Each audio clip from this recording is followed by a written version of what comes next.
हुआ था, तनाव का बना हुआ था, लोगों को बंकरों में तो शिफ्ट कर दिया गया, लेकिन रूस अब भी पीछे हटा नहीं है और किस तरीके से वो निशाना बना रहा है अब रिहायशी इलाकों को, वो तस्वीर आप देख लीजिए। ये हमले में बर्बाद हुई इमारत की तस्वीर है, जो बीच का जो हिस्सा है इमारत का वो टूटकर पूरी तरीके से नीचे गिर गया है और किस तरीके के हालात, इसी तरीके से बाकी जो इमारतें वहां पर है उनको भी निशाना बनाया जा रहा है। जो प्रशासनिक इमारतें हैं उन पर हमला करके वहां पर रूस का झंडा लगाया जा रहा है। किसी भी तरीके से यूक्रेन के कीव पर अपना कब्जा करना चाहता है, इसलिए 100 बख्तरबंद टैंक्स भी उसकी ओर से अब रूस से यूक्रेन की ओर, कीव की ओर रवाना कर दिए गए हैं। और साथ साथ जो पावर प्लांट वहां पर कीव में मौजूद था उस पर यूक्रेन के उस पर रूस ने अपना कब्जा जमा लिया है। यानी कि बड़ा बिजली संकट भी अब यूक्रेन के सामने खड़ा हो सकता है और ऐसे में डर का माहौल बनाने की उसकी ओर से कोशिश की जा रही है ताकि कीव के जो लोग हैं वो डरें, क्योंकि इसका जो दबाव होगा वो आएगा राष्ट्रपति ज़ेलेंस्की के ऊपर, जो यूक्रेन के राष्ट्रपति हैं, जो ये दावा कर रहे हैं कि इस जंग में वो अकेले ही रूस का सामना कर सकते हैं। ऐसे में हालात तनावपूर्ण बनते जा रहे हैं और आवाजें भी अगर आप सुनेंगे, ये बर्बादी की आवाजें हैं, हमले की आवाजें हैं, जो गोला बारूद वहां पर दागा जा रहा है, लगातार मोटार, ग्रेनेड, मिसाइलों से हमले किए जा रहे हैं, टैंक्स वहां पर उनकी तैनाती कर दी गई है, बेलारूस के जरिए भी रूस को घेरने की पूरी कोशिश है। और किस तरीके की तस्वीरें और किस तरीके के तबाही का मंजर वहां पर देखने को मिल रहा है। बर्बाद हो चुका है पूरा का पूरा यूक्रेन, कीव खास तौर पर, क्योंकि कीव में जगह जगह इमारतें नष्ट कर दी गई हैं, चाहे फिर वो प्रशासनिक इमारतें हों या फिर रिहायशी इमारतें हों। और लोग चर्च में छिप रहे हैं, चर्च के अलावा मेट्रो स्टेशनों में वो शरण ले रहे हैं, किसी भी तरीके से कहीं भी वो छिपने की कोशिश में लगे हुए हैं। और ये राहत बचाव दल किस तरीके से एक्टिव हो रहा है, आप तस्वीरें देख सकते हैं। ये कीव में ही जो लोग हैं, जो घायल उस इमारत में जो रह गए थे, उनको निकालने की कोशिश उनकी ओर से की जा रही है। बचाव कार्य वहां पर लगातार किया जा रहा है, राहत पहुंचाई जा रही है ऐसे लोगों को जो इस धमाके में घायल हो गए हैं।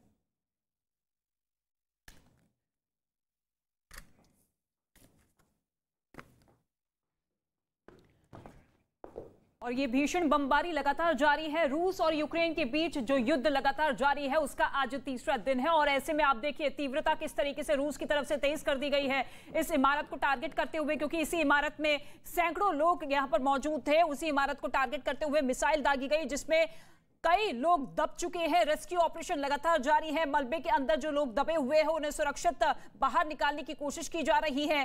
कीव को चारों तरफ से घेरते हुए रूसी सेना आगे बढ़ती हुई नजर आ रही है। कल से ही कीव को घेरने की कोशिश है, लेकिन उसका डटकर सामना यूक्रेनी करते हुए नजर आ रहे हैं, यूक्रेन के निवासी करते हुए नजर आ रहे हैं। यूक्रेन के राष्ट्रपति ज़ेलेंस्की जो कि खुद ये अपील करते हुए अपने लोगों से करते हुए नजर आए कि देखिए आप भी सड़कों पर उतरिए और ये जो युद्ध हो रहा है उसका सामना हम सभी को एकजुट होकर करना है।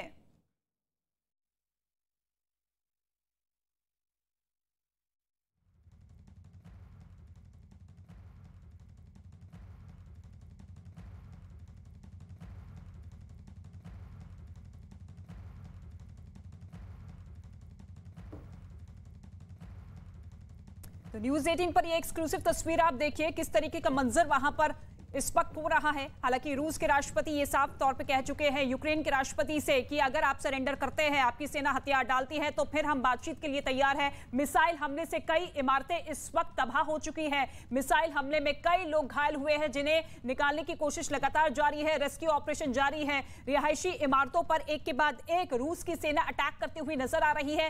कीव में कई रिहायशी इमारत है जिसे इस वक्त टारगेट किया गया है। रूस यूक्रेन युद्ध से जुड़ी हुई ये बड़ी खबर, ये बड़ा अपडेट आपको दिखा रहे हैं किस तरीके से लोगों की जान पर अब बन आई है। पहले दिन जब युद्ध की शुरुआत हुई थी तो 137 लोगों की मौत हुई थी और उसके बाद लगातार मौत का आंकड़ा बढ़ता हुआ नजर आ रहा है और ऐसे में भारी संख्या में लोग घायल हुए हैं, जख्मी हुए हैं इस मिसाइल अटैक में। एक के बाद एक मिसाइल दागी जा रही है। ये आवाज आप सुन सकते हैं आसमान में गूंजती हुई। पहले जो प्लान तरीके से रूस की तरफ से अटैक किया जा रहा था उसमें केवल सैन्य ठिकानों पर हमले किए जा रहे थे, लेकिन धीरे धीरे रूस ने अपना दायरा बढ़ाते हुए किस तरीके से रिहायशी इलाकों को टारगेट करते हुए इमारतों पर सीधे तौर पर मिसाइल दागी है जिसमें सैकड़ों लोगों की संख्या में इस वक्त लोग जख्मी नजर आ रहे हैं।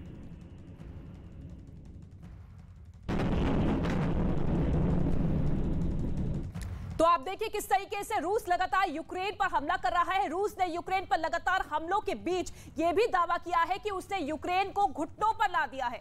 रूस के रक्षा मंत्रालय ने अपने इस दावे को सही साबित करने के लिए कुछ आंकड़े भी दिए हैं और यह बताया है कि रूस की सेना के सामने यूक्रेन के 200 से ज्यादा सैनिक आत्मसमर्पण कर चुके हैं। रूस ने यह भी दावा किया है कि उसकी सेना ने यूक्रेन के 5 लड़ाकू विमान मार गिराए हैं और 1 हेलीकॉप्टर और 5 ड्रोन भी तहस नहस कर दिए हैं।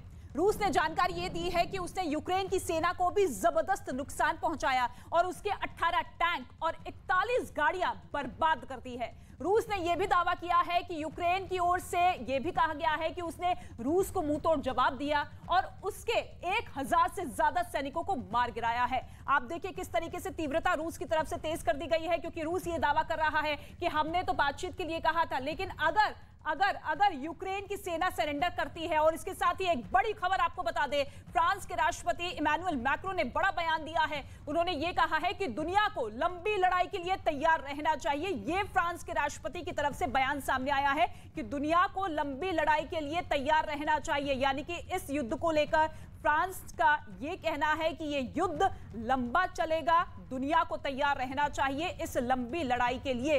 आज तीसरा दिन है रूस और यूक्रेन के बीच में जिस तरीके से युद्ध शुरू हुआ, उसके बाद यह कहा जा रहा था कि हो सकता है कि अमेरिका और पश्चिमी देश साथ में आ जाए, लेकिन इन सभी देशों ने अपने आप को किनारा कर लिया है। और ऐसे में यूक्रेन के राष्ट्रपति अपने लोगों से अपील करते हुए कि देखिए हमें ही एक साथ इकट्ठा होकर इस युद्ध का सामना करना होगा। और फ्रांस के राष्ट्रपति का यह बड़ा बयान।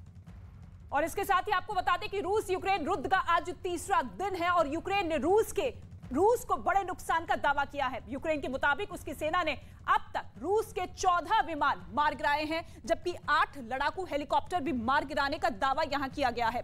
उधर यूक्रेन ने रूस के 102 टैंक भी बर्बाद करने का दावा किया, जबकि रूसी सेना की 536 गाड़ियों को भी उड़ा देने का दावा किया है। यूक्रेन ने इस युद्ध में अब तक 3500 रूसी सैनिकों को मार गिराने का दावा भी किया, जबकि यूक्रेन के मुताबिक उसने रूस के 200 सैनिकों को बंदी भी बना लिया है। तो ये दावे दोनों देशों की तरफ से किए जा रहे हैं। हालांकि जो दावे किए गए हैं उसके मुताबिक अब रूस आगे बढ़ता हुआ नजर आ रहा है। हालांकि शुरुआती तौर पर एक तरफा युद्ध समझा जा रहा था, लेकिन यूक्रेन भी मुंह तोड़ जवाब दे रहा है। और यूक्रेन की राजधानी कीव से एक दिल दहला देने वाली तस्वीर सामने आई है। रिहायशी इलाके में एक बिल्डिंग पर मिसाइल अटैक हुआ है, जिसके बाद उस इमारत में आग लग गई और इमारत का एक हिस्सा पूरी तरह से बर्बाद हो गया। बिल्डिंग पर किस तरीके से मिसाइल अटैक हुआ, हमला हुआ, उसकी तस्वीर आप जरा देखिए। पूरी तरीके से इस बिल्डिंग को ध्वस्त कर दिया गया और ऐसे में जो लोग इस बिल्डिंग में मौजूद थे उन लोगों को पहले कहा गया था कि जल्द से जल्द इस जगह को खाली कर दीजिए। हालांकि बहुत से ऐसे लोग हैं जो कि यहाँ से सुरक्षित जगह पर शिफ्ट भी हुए, लेकिन ये इमारत, ये बिल्डिंग पूरी तरीके से ध्वस्त हो चुकी है। एक के बाद एक मिसाइल हमले लगातार रूस की तरफ से जारी है। आज तीसरा दिन है और ऐसे में दहशत फैलाने की कोशिश रूस की तरफ से लगातार जारी है। रूसी सेना जो कि राजधानी कीव को घेरती हुई नजर आ रही है, पूरी तरीके से दाखिल नहीं हुई है, लेकिन लगभग कीव पर रूस की सेना ने कब्जा कर लिया है। युद्ध की हर एक तस्वीर ये साफ बयान कर रही है कि किस तरीके से यूक्रेन रूस के सामने झुकता हुआ नजर आ रहा है। लेकिन दूसरी ही तरफ यूक्रेन के राष्ट्रपति अभी भी दम भरते हुए नजर आ रहे हैं कि देखिए इस युद्ध का हम डटकर सामना करेंगे। 96 घंटे का जिक्र किया गया था कि जो हथियार, जो गोला बारूद हमारे पास है, 96 घंटे तक हम युद्ध लड़ सकते हैं, लेकिन उसके बाद क्या होगा हमें भी नहीं पता। और ऐसे में तमाम पश्चिमी देशों से, नाटो से, अमेरिका से, यहां तक कि फ्रांस से भी अपील करते हुए नजर आए थे। बातचीत उन्होंने की थी, लेकिन अभी कोई भी देश फौरी तौर पर राहत जमीनी तौर पर देने को तैयार नहीं है। उन्होंने कहा कि तमाम तरह की प्रतिबंध हम लगाने को तैयार है, लेकिन क्योंकि यूक्रेन नाटो का हिस्सा नहीं है, तो ऐसे में अमेरिका यह दलील दे रहा है कि हम जंग में मदद नहीं कर सकते हैं। लेकिन आप देखिए किस तरीके से यूक्रेन पर लगातार हमले के बाद अब लोगों की जान जो है पूरी तरीके से आफत में फंस चुकी है। और कीव के मेयर ने दावा किया है कि रिहायशी इलाके में मिसाइल अटैक हुआ है। इस हमले में इमारत ध्वस्त हो चुकी है। तो कीव के मेयर की तरफ से यह दावा किया गया है कि मिसाइल अटैक लगातार जारी है। Це проспект Лобановського. Зараз пролунав вибух, блядь.